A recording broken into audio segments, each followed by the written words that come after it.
നമസ്കാരം പ്രശംസ. നമസ്കാരം.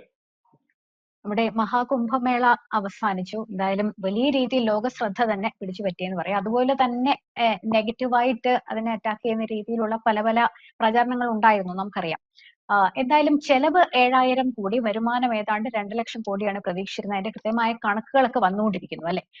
അത് രാജ്യത്തിന്റെ തന്നെ GDP-യെ വലിയ രീതിയിൽ ഒരു പോസിറ്റീവ് ഇമ്പാക്ട് ഉണ്ടാക്കും എന്നും പ്രതീക്ഷിക്കപ്പെടുന്നു. അല്ലെങ്കിൽ അങ്ങനെ ആണ് അതിന്റെ സത്യാവസ്ഥ. എങ്ങനെയാണ് അതിന്റെ പൊതുവെയുള്ള കണക്കുകളും ഒക്കെ മറ്റും നോക്കുമ്പോൾ നമുക്ക് എങ്ങനെയാണ് അതിനെ വിലയിരുത്താൻ സാധിക്കുന്നത്? ഇപ്പൊ കുംഭമേള കഴിയുമ്പോ കുംഭമേളയെ കുളിക്കാതെ തന്നെ ചൊറി വരുന്ന ആൾക്കാരാ വരാൻ പോകുന്നത്. നമുക്കതാ ഇപ്പൊ മനസ്സിലാവുന്നത്.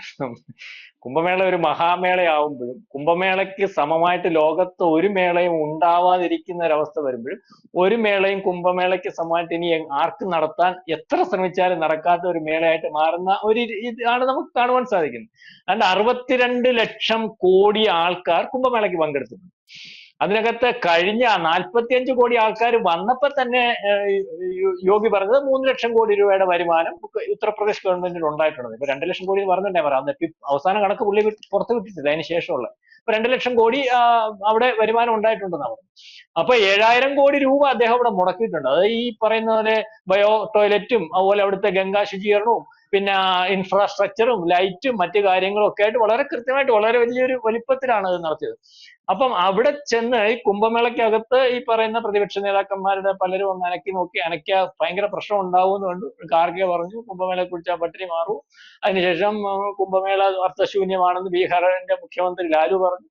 പിന്നെ അവരുണ്ടല്ലോ വട്ടുപിടിച്ച പശ്ചിമ ബംഗാളിന്റെ മുഖ്യമന്ത്രി ആ സ്ത്രീ പറഞ്ഞ മമതാ ബാനർജി. അപ്പൊ അവരുടെയൊക്കെ വോട്ടിങ്ങിനകത്തുള്ള ഒരു ഏകീകരണത്തിന് വേണ്ടി പറഞ്ഞത്. അല്ലാതെ കുംഭമേള മോശമല്ലെന്ന് അവർക്കറിയാം. കുംഭമേളയ്ക്കകത്ത് അത്തരത്തിലുള്ള കാര്യവുമില്ലെന്നറിയാം. കാരണം അവരുടെ ധ്രുവീകരണ രാഷ്ട്രീയം. കാരണം പശ്ചിമ ബംഗാൾ മുഖ്യമന്ത്രി എന്തിനാ അങ്ങനെ പറയുന്നത് വെച്ചാൽ മുസ്ലിം ധ്രുവീകരണം ഉണ്ടായിക്കോട്ടെ, ലക്ഷ്യം വരുമല്ലോ. മാത്രമല്ല ബീഹാറിൽ തന്നെ അവസ്ഥ. ബീഹാറിൽ മുസ്ലിം വോട്ടുകൾ കണ്ടവാനുണ്ട്. അപ്പം ആ വോട്ട് ലാലുവിന്റെ കൂടെ നിൽക്കുന്നത്. അത് കുറച്ചിങ്ങോട്ട് വരുന്നേ വന്നോട്ടെ. കാരണം ഇവർ യാദവ് വോട്ട് കൂടുതലായിട്ടുള്ള പാർട്ടി.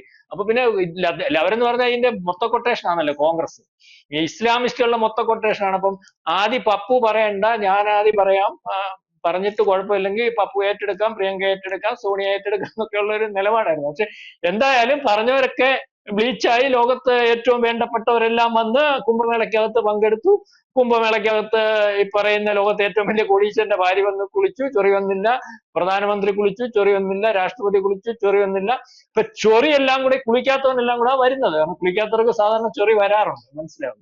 അപ്പം ഞാനീ പറഞ്ഞു വന്നതൊക്കെ പോയിട്ട് നമ്മൾ തമാശയായിട്ട് പറഞ്ഞു. ഞാനീ പറഞ്ഞു വന്നത് GDP 7 ട്രില്യണിലേക്ക് കൊണ്ടുപോകുന്നതിന് വേണ്ടി, അല്ലെങ്കിൽ 2049 തോന്നുന്നു എന്റെ കൃത്യമായിട്ട് അദ്ദേഹം പറഞ്ഞു, നമ്മുടെ GDP 7 ട്രില്യണിലേക്ക് കൊണ്ടുപോകണം. 7 ട്രില്യണിലേക്ക് കൊണ്ടുപോയാൽ ഇവിടുത്തെ ഒരു മനുഷ്യനെ സാധാരണ അല്ലെങ്കിൽ എല്ലാ ഒരു മനുഷ്യനെ പെർ ഹെഡ് നോക്കുമ്പോൾ 2-3 ലക്ഷം രൂപയുടെ വരുമാനം വരും. ആ വരുമാനത്തിൽ നിൽക്കുന്ന ഒരാളെന്ന് പറഞ്ഞാൽ അവൻ എല്ലാ രീതിയിലും ഉയർന്ന നിലവാരത്തിൽ വരും. അങ്ങനെ ഉയർന്ന നിലവാരത്തിൽ വരുന്ന ഒരു ഇന്ത്യക്കാരനെ ഇന്ത്യ ഇപ്പൊ നടത്തുന്നത് പോലെ ഇപ്പൊ അമേരിക്കക്ക് അട്ടിമറിക്കാൻ ശ്രമിക്കാം, ചൈനയ്ക്ക് അട്ടിമറിക്കാൻ ശ്രമിക്കാം, അല്ലെ മറ്റ് ആൾക്കാരൊക്കെ അട്ടിമറിക്കാൻ ശ്രമിക്കാൻ പറ്റുന്നെന്ന് പറഞ്ഞാൽ ഇപ്പൊ ലക്ഷ്മിയെ തെറ്റിദ്ധരിപ്പിക്കണമെങ്കിൽ ലക്ഷ്മിക്ക് ബോധമില്ലാത്ത അവസ്ഥ വന്നു. ഇപ്പൊ നമ്മുടെ ഇവിടെ ഉള്ള ആൾക്കാരുടെ ഇപ്പോഴത്തെ ഒരു അവസ്ഥ എന്ന് പറഞ്ഞാൽ 68% വരുന്ന ആൾക്കാർ സാധാരണക്കാരാണ്. നേരത്തെ മൻമോഹൻ സിംഗിന്റെ കാലത്ത് 20 രൂപ വരുമാനക്കാരായിരുന്നു. അപ്പൊ അവർക്ക് അതേ രീതിയിലുള്ള എല്ലാ കൾച്ചറും ഉള്ളൂ. അപ്പൊ അവരെ വേർത്തം വന്നിട്ട് ഇപ്പൊ ഇപ്രാവശ്യം ഈ പപ്പുമോനെ UP ജയിച്ച പോലെ ഞാൻ ജയിച്ചു കഴിഞ്ഞാൽ 1 ലക്ഷം രൂപ കിട്ടുമെന്ന് പറഞ്ഞുകൊണ്ട് പേപ്പറിൽ ഒപ്പിടി വെച്ച് മേടിച്ച് പാവങ്ങളെ കൊണ്ട് ഇലക്ഷന് വോട്ട് പിടിച്ചു, മനസ്സിലായി. അല്ലെങ്കിൽ ഭരണഘടന തിരുത്തിക്കളയും.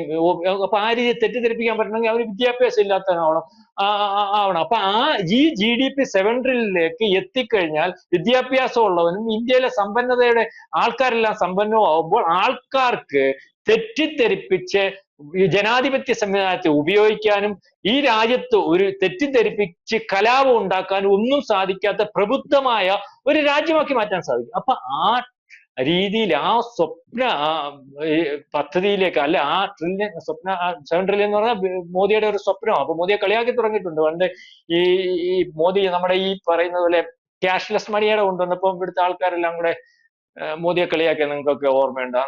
ഇവിടുത്തെ തറയിൽ വിരിച്ച് മലക്കറി കച്ചവടം നടത്തുന്നവന് എങ്ങനെ സാധിക്കും, കൊട്ടയം കൊണ്ട് വീട്ടിൽ വരുന്ന മീൻകാരന് എങ്ങനെ സാധിക്കും? ഇപ്പൊ ഇവന്മാരെല്ലാം ഇത് കൊണ്ടാണ് നടക്കുന്നത്. അവർക്ക് അതിൽ ഈ പറയുന്ന പോലെ ഗൂഗിൾ പേ അല്ലെ ആ സംവിധാനം അല്ലെങ്കിൽ ക്യാഷ്ലെസ് മണി ഇല്ലെങ്കിൽ നിൽക്കാൻ പറ്റാത്ത അവസ്ഥ. അപ്പൊ മോദി ഒരു കാര്യം തീരുമാനിച്ചാണ്, ഒരു കാര്യം തീരുമാനിച്ച് നടപ്പാക്കുമെന്നും പറഞ്ഞ് ഒരാള് കൃത്യമായിട്ട് എന്നാൽ ലോകത്ത് നടപ്പാക്കാൻ പറ്റാത്ത ഒന്നുമില്ല. അപ്പൊ ഇപ്പം ഈ പറയുന്ന ഈ ഇതുകൊണ്ട് തന്നെ ഒരു ട്രില്യണിലേക്ക് അല്ലെങ്കിൽ GDP 1 ട്രില്യൺ വർദ്ധിക്കും. അത് നമ്മൾ നിസ്സാരം 1 ട്രില്യൺ എന്ന് പറയുമ്പോൾ ഇപ്പൊ 3 4 പോകും, 4 5 പോകും, 1 ട്രില്യണിലേക്ക് വർദ്ധിക്കുന്ന ഒരവസ്ഥ.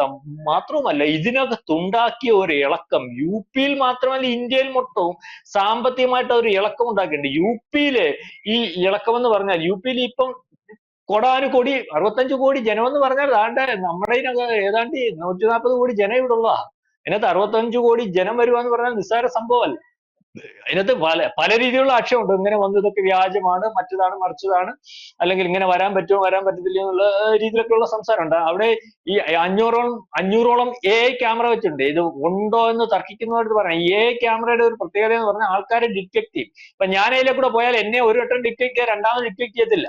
ആ രീതിയിലുള്ള സംവിധാനം. പിന്നെ ഇതൊക്കെ നോക്കാൻ എന്തോ ഇന്നത്തെ കാലത്ത് പ്രയാസം. ട്രെയിനിലെ ടിക്കറ്റ്, വണ്ടി വന്നതിന്റെ കണക്ക്, അല്ലെങ്കിൽ എല്ലായിടത്തും ഇപ്പൊ കേരളത്തിൽ നിന്ന് എത്ര പേര് നോക്കിയാൽ ഇവിടുന്ന് പ്രയാഗ്രാജിലേക്കോ അയോധ്യയിലേക്ക് എത്ര ട്രെയിൻ ടിക്കറ്റും മറ്റേ ഫ്ലൈറ്റ് ടിക്കറ്റും ഒക്കെ ഉണ്ടെന്ന് നോക്കിയാൽ ഏകദേശം കണക്ക് വരുന്നില്ല. അപ്പൊ അതൊന്നും ഒരു വിഷയമല്ല. അതിനെ ഈ ആൾക്കാർക്ക് ആശ്വസിക്കുക അങ്ങനൊന്നും ഇല്ലെന്ന് പറയുന്ന ഒരവസ്ഥ വരാം. അപ്പൊ ഞാനീ പറഞ്ഞു വന്നത് ഇതിനകത്തെ വരുമാനം 1 ട്രില്യൺ വരുമ്പോൾ UP-ക്ക് അകത്തുണ്ടായേക്കുന്ന ഒരു വളർച്ച 3 ലക്ഷം കോടി രൂപ ടാക്സ് ആണ് കിട്ടുന്നത്. 3 ലക്ഷം കോടി രൂപ ടാക്സ് കിട്ടണമെങ്കിൽ 10-15 ലക്ഷം കോടി രൂപ ആ പ്രദേശത്ത് കിടന്ന് കറങ്ങിയാലേ, അല്ലെങ്കിൽ അവിടെ ക്രയവിക്രയം നടത്തിയാലേ, അത്തരം സാധനം വിറ്റാലേ വരത്തുള്ളൂ. മാത്രമല്ല ഇത് തുടരുകയാണ് ലക്ഷ്മി.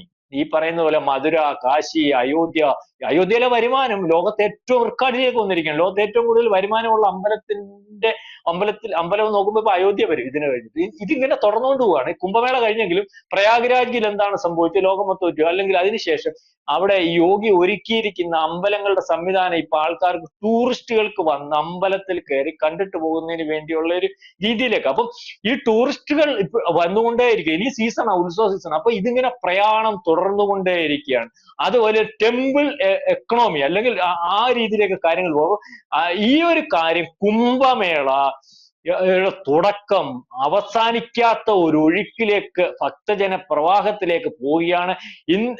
ഇന്ത്യയുടെ സംസ്കാരം ഉയർത്തിപ്പിടിക്കുന്ന ഒരു കാര്യമായിട്ട് അത് നിരന്തരം വന്നുകൊണ്ടിരിക്കും. അതിന്റെ കൂടെ ഇന്ത്യയെ സമ്പന്നമാക്കുന്ന രീതിയിലേക്ക് കുംഭമേള പൊക്കോണ്ടിരിക്കുകയാണ്. ഇവരൊക്കെ പറയുന്ന പോലെ വെറും ഒരു കുളി, ഒരു ഒരു രാജ്യത്തിന്റെ സംസ്കാരത്തെ ലോകത്തിന് നിലവാരത്തിക്കുന്നു. ആ രാജ്യത്തിന്റെ എക്കണോമിയെ വളരെ വലിപ്പത്തിൽ കൊണ്ടുപോകുന്നു. ആ രാജ്യത്തിന്റെ സംസ്കാരം മറ്റു രാജ്യങ്ങൾ ഏറ്റെടുത്ത് ഇത്തരത്തിൽ വലിയൊരു സംസ്കാരമോ അതിശയത്തോടു കൂടി കണ്ട് അംഗീകരിച്ചു പോകുന്ന ഒരു അവസ്ഥയുണ്ട്.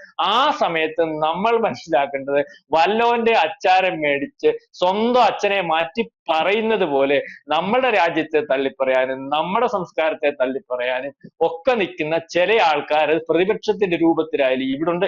ഏതായാലും മോദിയുടെ സ്വപ്നം പൂവണിയുന്നു. മോദിയുടെ സ്വപ്നം പൂവണിയുന്നതിന് കുംഭമേള കാരണമാകുന്നു. ഇന്ത്യയുടെ വളർച്ചയ്ക്ക് ഈ പറയുന്ന പോലെ കുംഭമേളയ്ക്ക് ശേഷം വരുന്ന ആ ടൂറിസ്റ്റുകളുടെ നിരന്തരമായ ഒഴുക്ക്, അത് ഒരു ടെമ്പിൾ എക്കണോമിയിലേക്ക് പോകുന്നു. അമ്പലങ്ങൾ എന്തിനാണെന്ന് ചോദിച്ചാൽ അമ്പലങ്ങൾ ദാരിദ്ര്യം മാറ്റാനും പട്ടിണി മാറ്റാനും ഒക്കെ ഉള്ള ഒരു അവസരമായിട്ട് മാറുന്നു.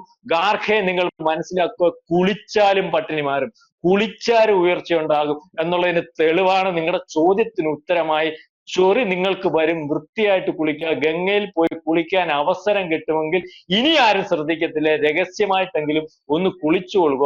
ഏതായാലും കുളിച്ച് ഒരു വലിയൊരു അവസ്ഥയിലേക്ക് അല്ലെങ്കിൽ സ്വപ്ന പദ്ധതിയിലേക്ക്, മോദിയുടെ സ്വപ്നം സാധ്യമാകുന്ന ഒരു അവസ്ഥയിലേക്ക് കാര്യങ്ങൾ നീങ്ങുന്നതായിട്ടാണ് നമുക്ക് കാണുവാൻ സാധിക്കുന്നത്. കൂടുതൽ വാർത്തകളും വിശേഷങ്ങളും നിങ്ങളിലേക്ക് എത്താൻ ABC മലയാളം സബ്സ്ക്രൈബ് ചെയ്യുക, ബെൽ ബട്ടണും അമർത്തുക.